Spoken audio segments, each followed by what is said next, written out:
Hello and welcome to the Radical Podcast, inspired by the essence of the word radical.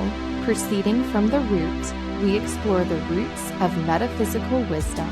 Season 3 of the Radical Pod is a seasonally aligned exploration of the collective unconscious through the study of archetypes, and we continue our deeper looks into astrology and tarot. This is The Radical with Nicole and Christina, the two metaphysical girls in the material world.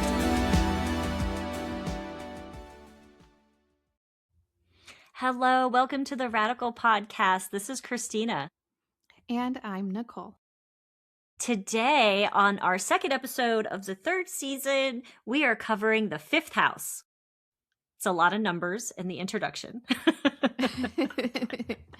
The fifth house, because this could be thought of as the house ruled by Leo, and we're in Leo season. So we're just following the zodiacal year. Yes. Fifth house in the zodiacal year. We're going to go back and forth a little bit here. Nicole's going to do a quick introduction on what is a house, one of many definitions of what a house is and what it can be considered.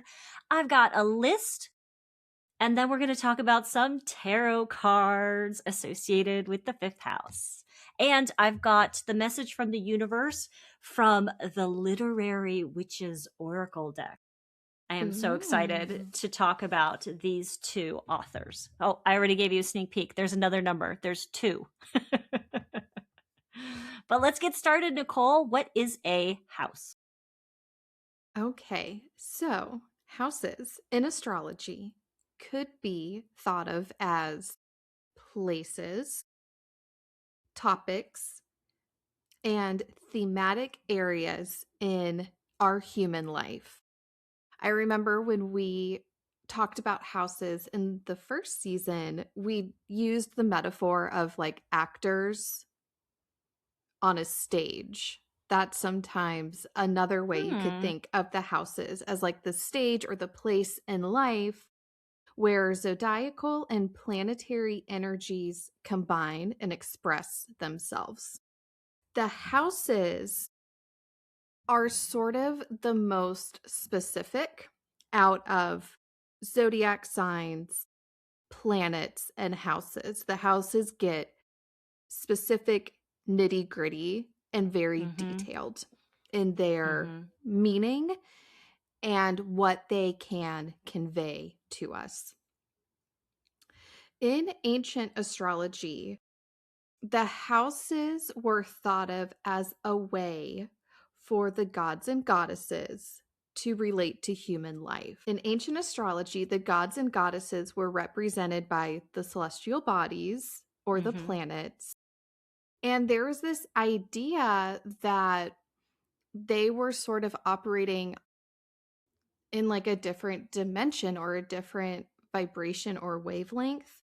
And it was through the houses that the celestial gods and goddesses would sort of come down from their higher dimensions or their celestial abodes and speak to us humans about our earthly experiences. How about that? I like that definition. I like that thought process. Yeah.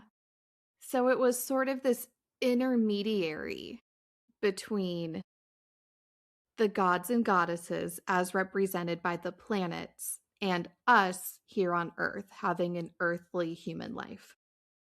I also learned this through a nightly astrology video that I have been watching.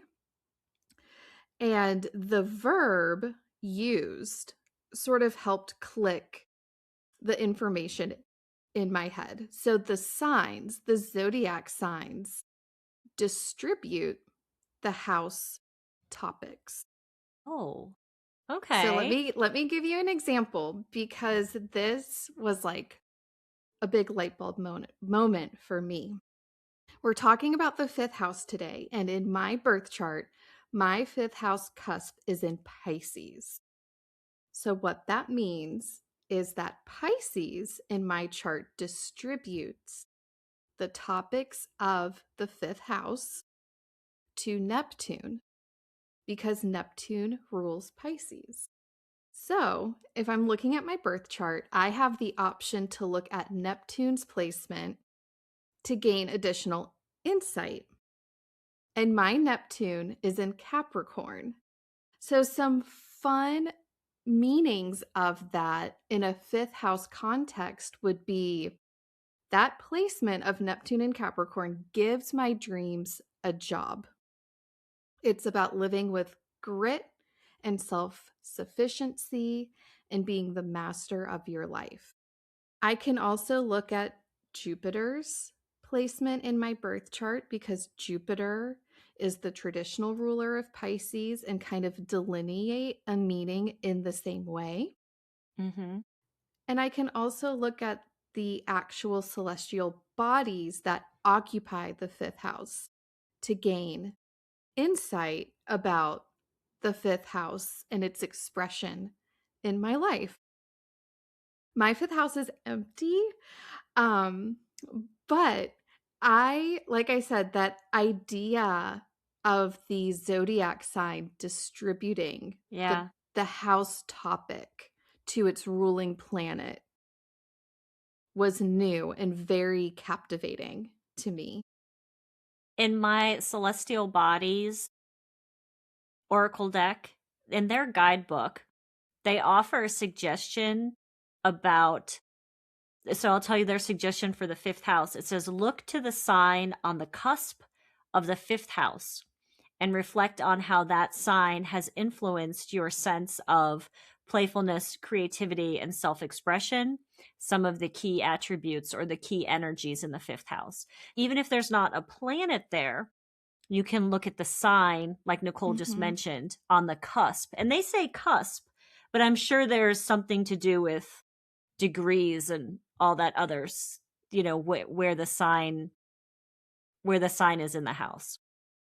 I think because typically we use Placidus house Mm-hmm. systems, that means usually you're dealing with a cusp, whereas whole sign houses, it's like a 1-to-1. Yeah.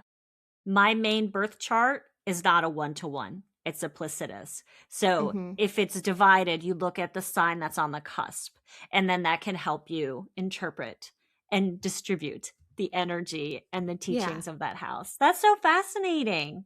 Yeah, I it's haven't fun thought about the to. houses that way. Mm-hmm.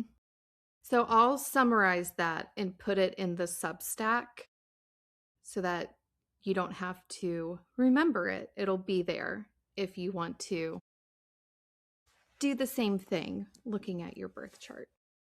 Ponder it deeply and go through your birth chart and look at the houses or look at the signs that are on the cusps of your houses and start learning another layer of our natal charts, another aspect of them.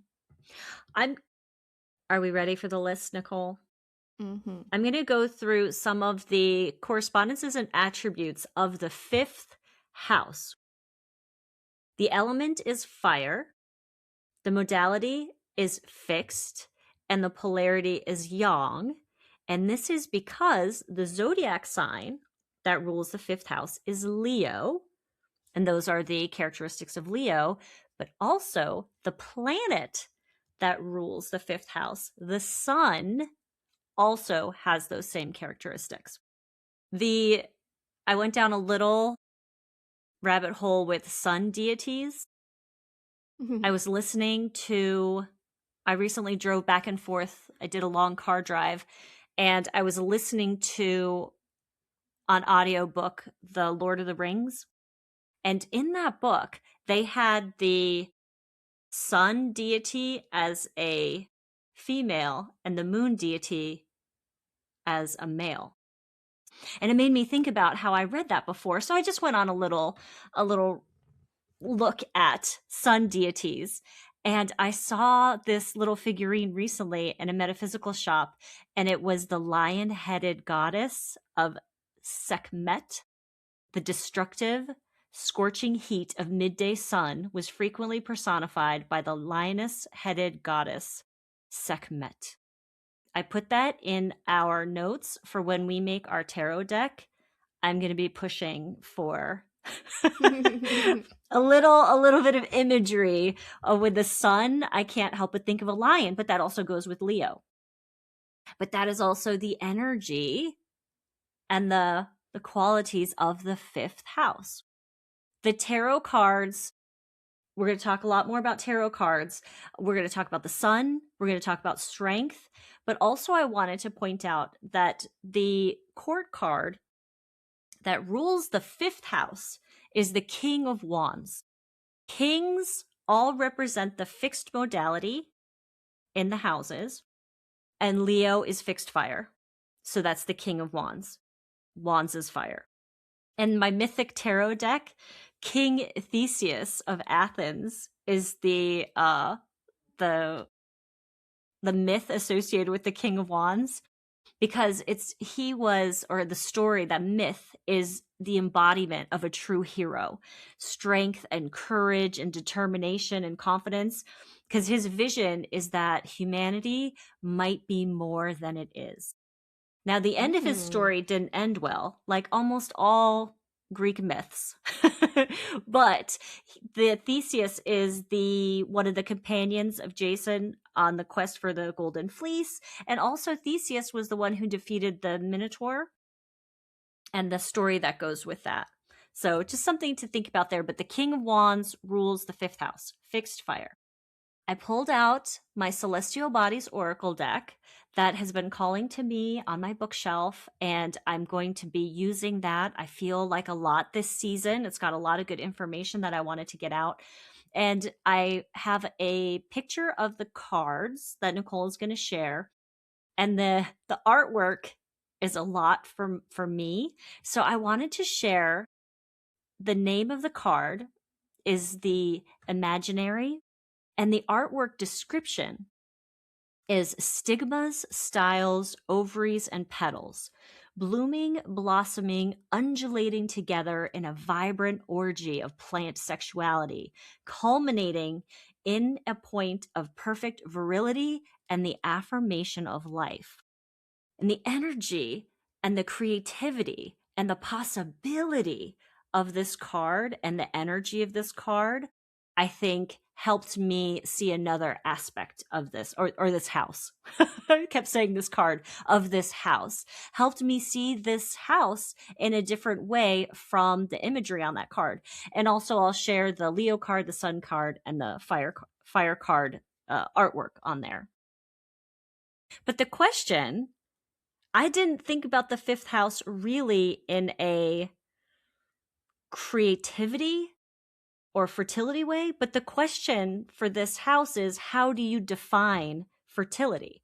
And not just human sexuality fertility, but fertility in your mind, fertility in your ideas, fertility in your projects, and what you desire and what you want to grow and where you want to go. That kind of fertility. And that is a fifth house energy. But the pictures are really cool. Check out the pictures of those. The body parts associated with the fifth house is the heart. The heart, always the heart with Leo and the sun and that energy, and the back of the body. The chakra, and Nicole, I went way back for this. I remember when we were recording and the light bulb went off on my brain about the solstice system of chakra energy, which is essentially that the chakra energy is at the highest part in the body during the summer solstice and the lowest part in the body at the winter solstice. The highest point would be the third eye in this chakra system, and that is in Cancer. But it does a U-turn and goes back down. It's also in the third eye in Leo, which is a really fascinating way to look at that energy. Third eye in the solstice system. But for me, based on characteristics, I feel like this most closely associates to the solar plexus. the third primary energy center of the body, the Manipura, the life principle of identity and personal power. But there's also other ones. Those are just two different ways to look at the chakra energy relating to this house, because essentially the chakra energy is everywhere all the time. Right? The fifth house covers the Leo season, which is the 22nd of July to the 22nd of August.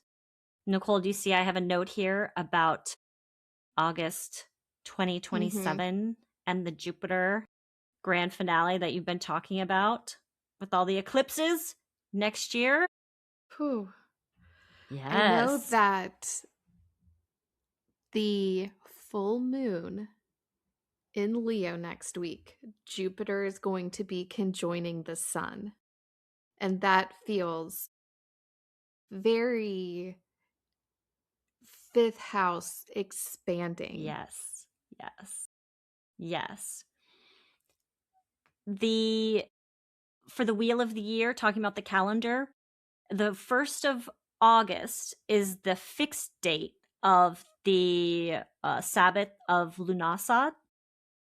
It's the second full moon after the summer solstice. So this year, in 2026, it's on the 29th of July. That's the full moon date.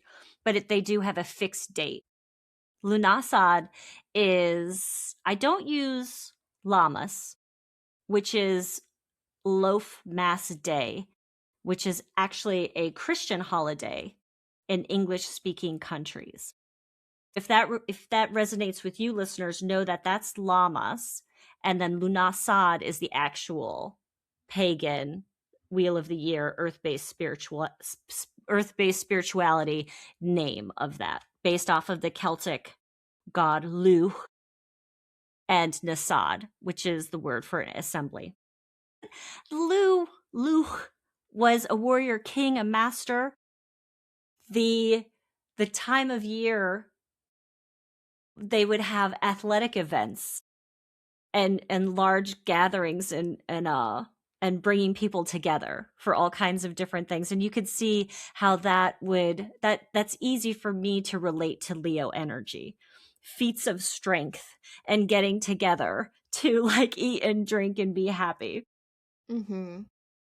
But for us, this is the first harvest festival. And depending on where you live in the world, it might not feel very harvesty, but wheat will be coming into season. So this is a time of wheat. Maybe people are making their first loaf of bread, or they're creating something out of the wheat husks. But essentially, just go to your farmer's market or just go to your supermarket, find what's fresh and beautiful and local, and just eat, cook, or craft with what is available to you in your region at this time of the year to mark this Sabbath, to mark this transition. But that is in the fifth house, Lughnasadh. I have some fifth house keywords: I like keywords. self expression, authenticity, pleasure, romance, delight, and bliss, play, recreation, joy, being carefree, lighthearted, and having childlike wonder. The fifth house does sort of cover children, but this could also be artistic projects or creative endeavors, things that we're passionate about, our imagination, celebrating the completion of a project or achieving a goal, enjoyment, mirth, exuberance, radiance, vitality, and enthusiasm. The mantra could be I will. That kind of ties back to that solar plexus chakra too. Mhm. Do you oh, oh, I got you mid thought. I think you could also make a case for the sacral chakra. Yeah. Whenever I think of creativity, I think of the sacral chakra, Mhm. of like giving birth to ideas or creating or Mhm. making something. But also the fire element is so important. So, like, you need that solar plexus energy as well. It's like both. Mm-hmm. The I mean, combination of. and the third eye, when you talk about the will at well also putting it all together, the third eye, right? Because you need the energies and you need to have the plan and to organize and to bring it to be, to manifest. So any of the chakras. But do you remember when we first did the houses and I talked about the elemental groups? These are the Mhm. fire element groups of house 1, 5, and 9. The first house of Aries is cardinal fire, and this could be considered who you are. The fifth house, Leo, is fixed fire, and this is what lights you up. Ninth house, Sagittarius, mutable fire. What's your heart's desire? Nice. I have placements in the 3 firehouses. So in the first house, I have Mars. In the third house, Venus. And in the, fifth house. And then in the ninth house, my moon. It's Yeah. the fire is the only element I have planetary placements in all 3. I think for me, that's Earth. When we get there, I'm going to be doing this. So I'm going to want you to tell me what planets are in your Earth ones. And then opposite houses. 5 is opposite 11. So the fifth house, fixed fire, how you give love. The 11th house, fixed air, how you receive love. Let's wait till we get to that 11th house energy, Aquarius. I like that. Yeah, I really enjoyed. I need to go back and listen to that podcast when I broke down all of this. And I have well, hopefully I will. I'll do this with everyone, listeners. I'll remember. And if I forget, Nicole will remind me. We'll we'll keep reinforcing this, thinking about the houses and elemental groups and the energy. So that's the progression of that fire energy from the first, fifth, and ninth house, how it grows, how it switches. And it might not go from 1 to 9. Your energy might be going the other way. You might have a lesson in following the reverse of that energy. So it's really interesting. Look at the houses, look at the houses, just like you would look at the hero's journey or just how you would look at the zodiacal year. It's got a What's story. interesting is both my fifth and my 11th houses are empty. Oh, I don't know but what meaning to make of that, but what it's is, interesting that the mm-hmm. oppositional pair are operating in the same way. You have free reign, but you could also look to the sign on the cusp if you're looking Mhm. for more information, listeners. If you also don't have any planets, you can look at the sign on the cusp of that house to give you information about how that energy is distributed, right? Is that it? Distributed? Mhm. Yes. So the first tarot card that I chose for the fifth house, the very first one that came to mind was the Empress. Oh. I know. The Empress, to me, embodies a lot of the fifth house, sort of like little descriptors with creativity and joy and comfort, warmth and radiance, pleasure, and like the Venusian qualities of like abundance and beauty and luxury. Well, I just read the artwork description from my celestial bodies about the stigmas and the styles and the ovaries and the petals. That is so Empress. That is so Mhm. earthy and so fertile. And Yeah. I wouldn't have thought that. Yeah, that's another way to look at it. Yeah. The next one for me, of course, is the sun. You get that exuberance, joy, warmth, passion, vitality, that childlike wonder comes in, a sense of playfulness and lightheartedness as well. So we're kind of like we've been in earth, we've been in fire, but both of these are fixed modalities. Mm. And then I chose the Nine of Pentacles for the fifth house. We're enjoying the fruits of our labor. We're taking pleasure in our accomplishments. And again, those Venus qualities of like lushness and beauty. This is Venus in Earth sign Virgo, and it's mutable Earth. And then I chose the Three of Cups. Mercury in Cancer, cardinal water. This is reminding me of what Christina was talking about towards the beginning, like these celebrations at this time of year. Mm-hmm. Togetherness, community, friendships, and again, this sense of joy and play. And thinking about like the competitions, Yeah. maybe I wasn't there. So maybe they were like super serious competitions, but maybe they were also like playful and for fun. Mm-hmm. I would say playful and fun. It's like feats of strength and Yeah. like racing and Like things like carnival that. games, like hitting Yeah. that. Yeah. Yeah. Yeah. Okay. I picked two more cards. And it's fun that we both do this because I didn't even think about the King of Wands. Like when you said that, I was like, oh yeah, he would rule the fifth house, I guess. Wasn't even thinking about that. But also in the suit of cups, I chose the Six of Cups. In her guidebook, Susan Shepherd actually links the Six of Cups to the fifth house. This is like her tarot card that she chose to represent this house.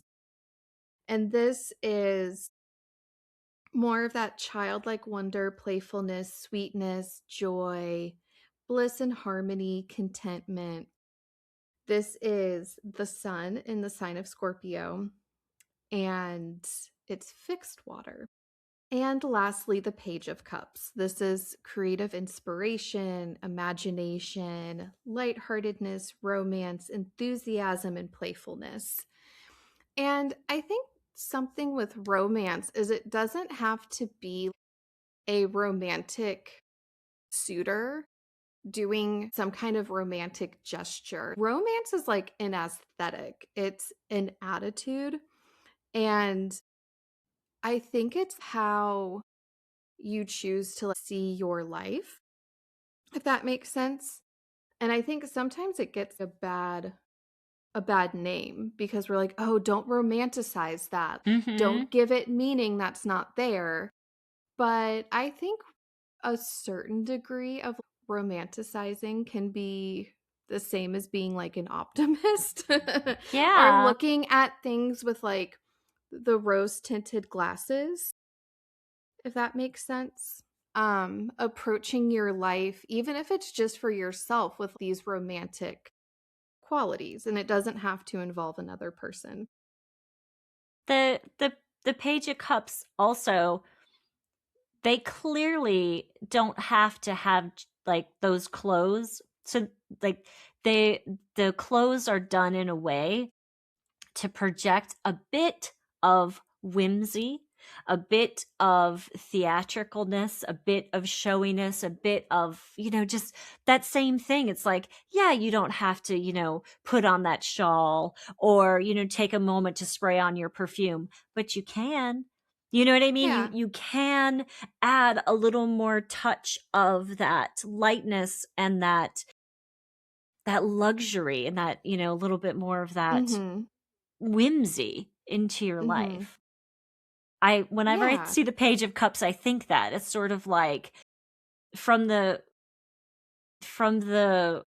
fish in the cup to the waterfall of their hat to the puffy sleeves. It's sort of like just, have that sense of, being a little bit extra Mhm. in your expression of your Yeah. playfulness and your joy. And your card has the faces of actor of tragedy and happiness. You know, the faces, the smile and the frown. Mhm. And there's an element of that too, of, it's okay to be a little bit theatrical. Why Mhm. not? Have some fun with it. Not drama for drama's sake, but, if that's your intention to show off a little bit, show off. Mhm. Put on that big chunky gold chain and Mhm. put your hair up in a big old bow on the top of your head. I mean, come on. How much long do we have in this life? You know what I mean? Be a Mhm. Leo about it. Show off a little bit.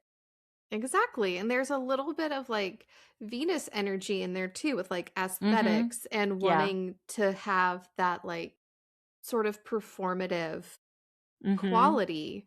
And it makes me think of, these little cliche kind of ideas or sayings, but, don't save this necklace or this dress for the Yes. special occasion. Yes. Like the special Yes. occasion is today, it's now. Yes. Or don't Yes. save that special candle for a Yes. special day. Burn it now.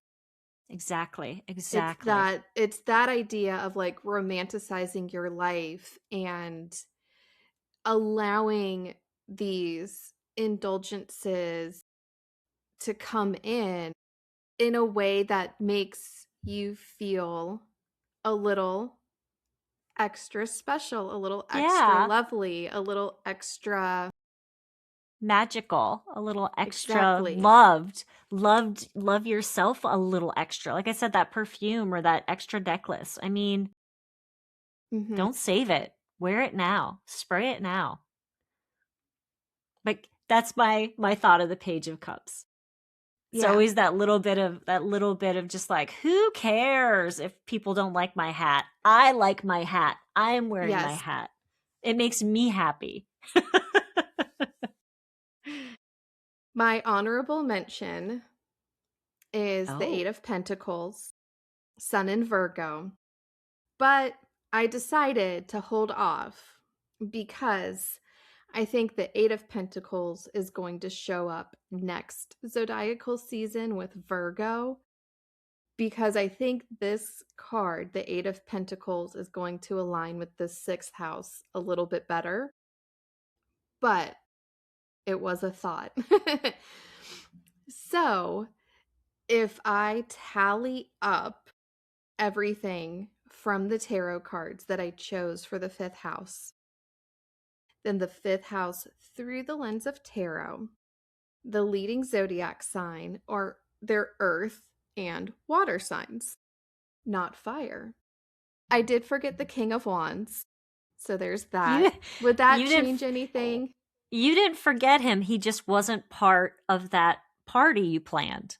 He just True. wasn't And he he wouldn't have wasn't made out a there. difference No. here. No. The leading celestial bodies for the 5th house, based on these cards, are the Sun and Venus.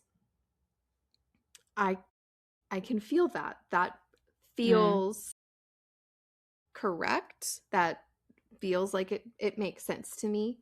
The leading elements, earth and water, and the leading mode is fixed. Now, I did all this work and I thought about deleting it all because I was like, do I need to like redo this? Because like my brain is like, it should have come out with like some fire, some Leo, like, where is this, And then I learned something very interesting. I learned this also from Nightlight Astrology. So I didn't put this in my notes and I didn't know if I was going to say it, so I'm going to try to remember. But this modern way of associating, for example, like Aries, first house, Mars, and Leo, fifth house, the sun, it's not wrong. It's just not necessarily derived from ancient astrology. Mm-hmm. So, the way this story was presenting in this video that I watched, a lot of like astrological texts were lost. Later, they were rediscovered, but for this period of time, astrologers didn't have the like foundational texts. So, this concept of like linking the houses to the zodiac signs in the way that most of us are familiar today, like I said, is not necessarily based on ancient astrology. Mm-hmm.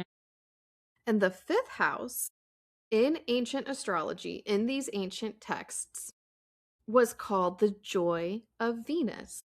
And this is based on the Hellenistic concept of planetary joys. So I learned this after the fact, and I was like, oh, okay.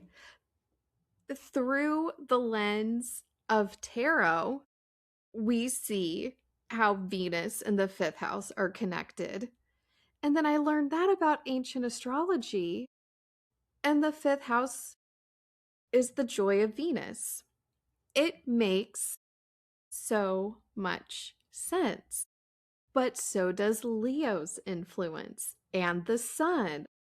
Do you know, a lot of these things were done, a lot of these fixing of correspondences and fixing of dates, like fixing the date of Lunasad on a calendar day versus the actual full moon, is done out of convenience. It's done so people can celebrate on the same day across multiple cultures and across multiple time zones and multiple countries. And that's the world we live in today. But that's not how it was. It was the full moon. And when exactly is the full moon? It's over a couple days. So, where exactly does the energy of Leo and the fifth house lie? I mean, not just with one planet. A lot of these Yeah. fixings are done out of convenience.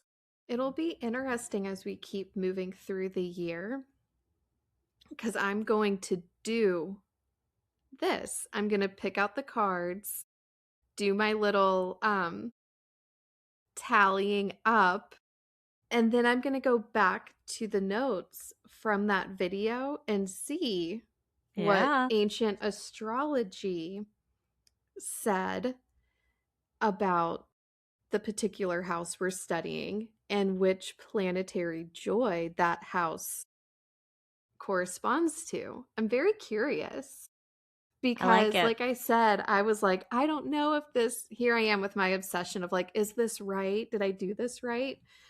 And then I learned this piece of information, and again, like another sort of like light bulb realization.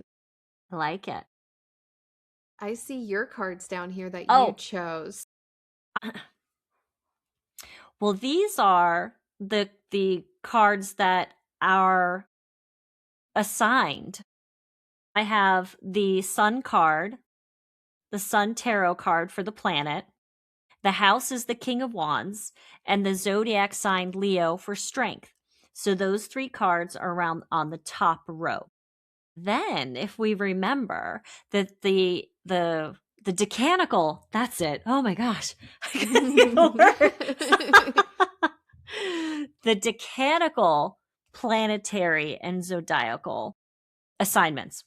We have the Three of Wands, which is Sun in Aries, the Four of Pentacles for Sun in Capricorn, the Eight of Pentacles for Sun in Virgo, Ten of Swords, Sun in Gemini, and the Six of Cups, Sun in Scorpio. That's the middle row.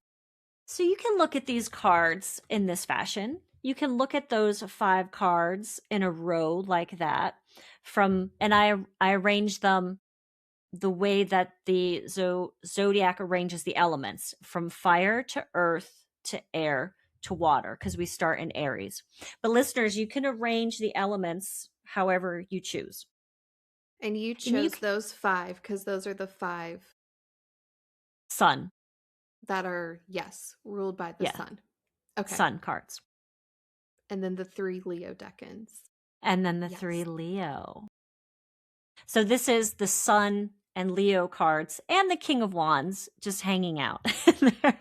But the energy of these cards, I like to look at the Three of Wands through the Six of Cups as sort of a little life journey, a little hero's journey of planning and preparation. The Three of Wands is like, there's two questions you have to ask yourself. Who do I want to take with me and where do I want to go? And you need to get those questions in the right order. You should decide where you want to go before you start taking people with you. And the Three of Wands is that planning. The Two Pentacles cards here, the Four of Pentacles, is that what do I value?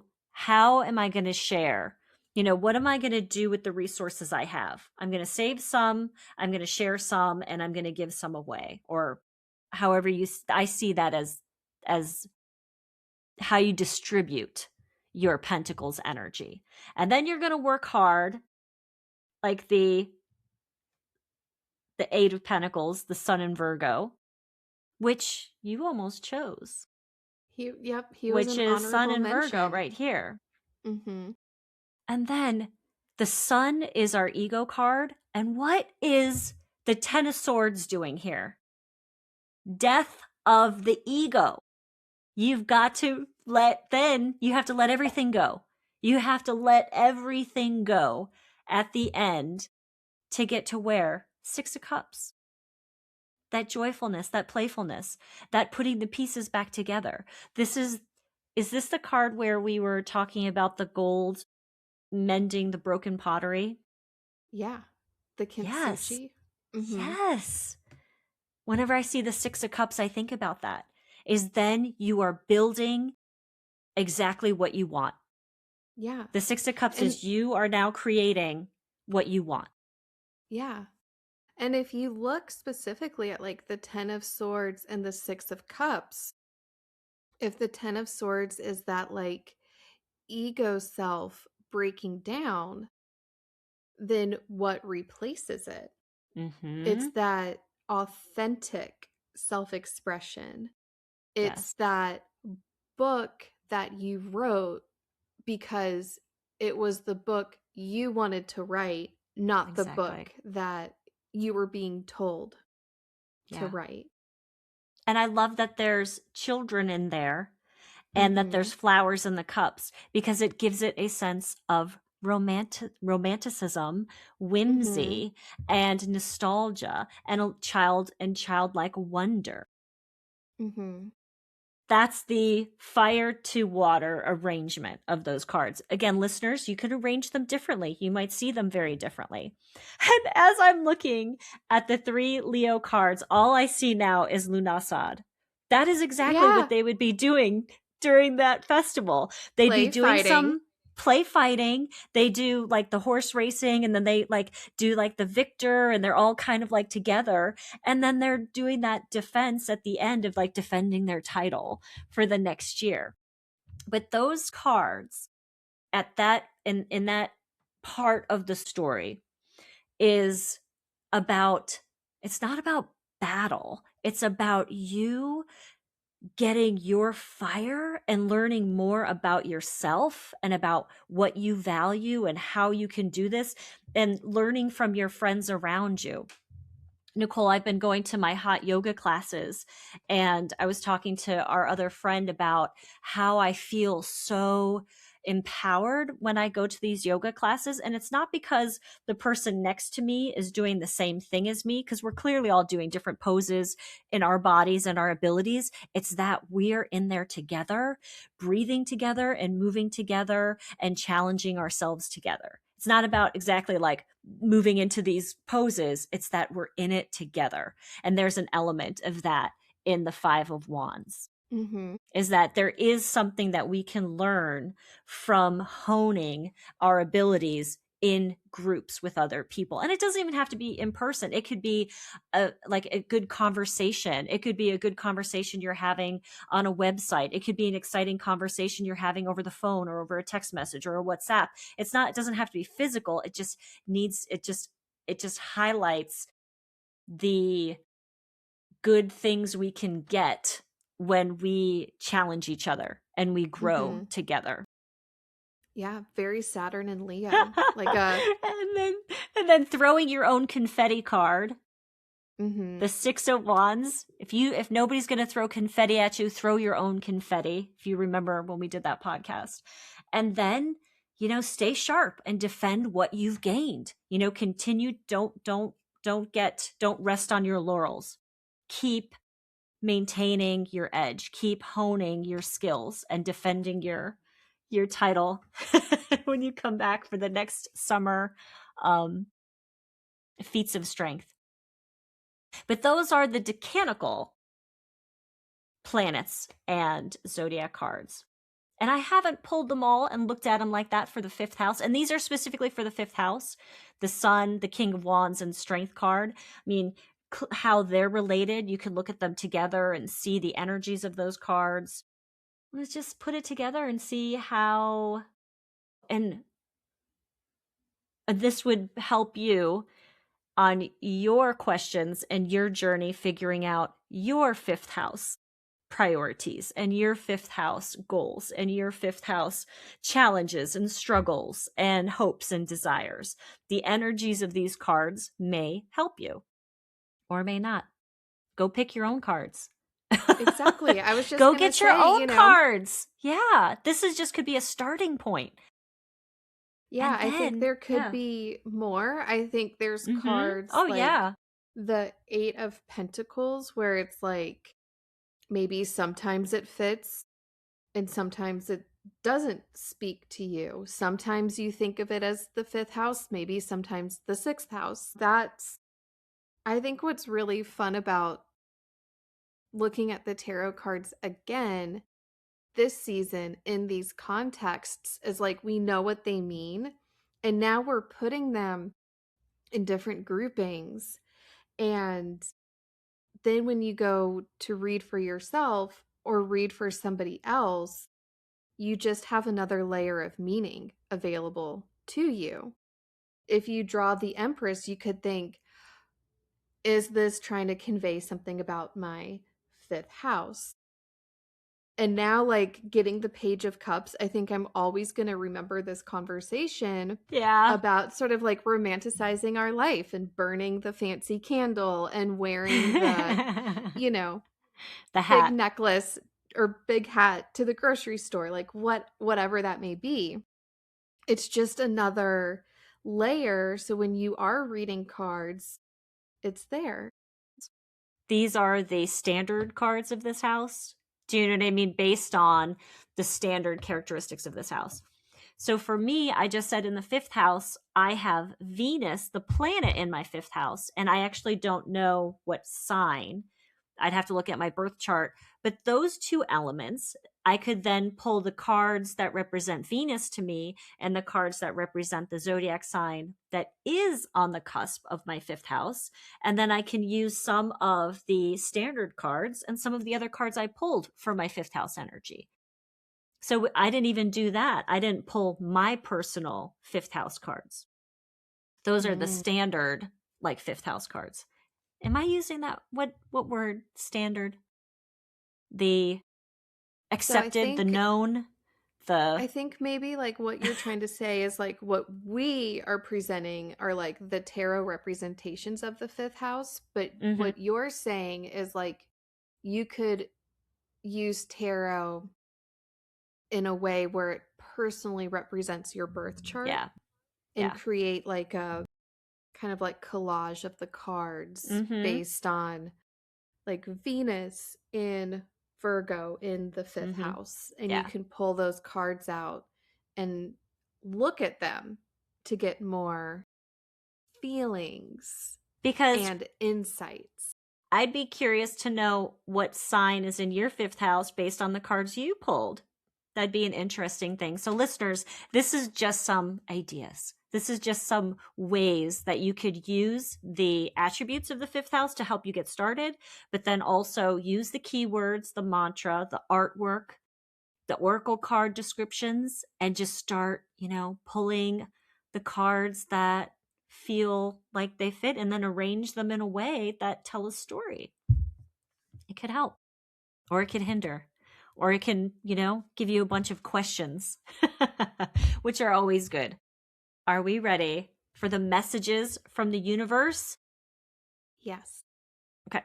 I have the Literary Witches Oracle deck. I have 2 cards to choose from, but then there's also 3 additional cards that just talk about energies. You choose 1 or 2, and then the 3 energy cards are for everybody. Okay.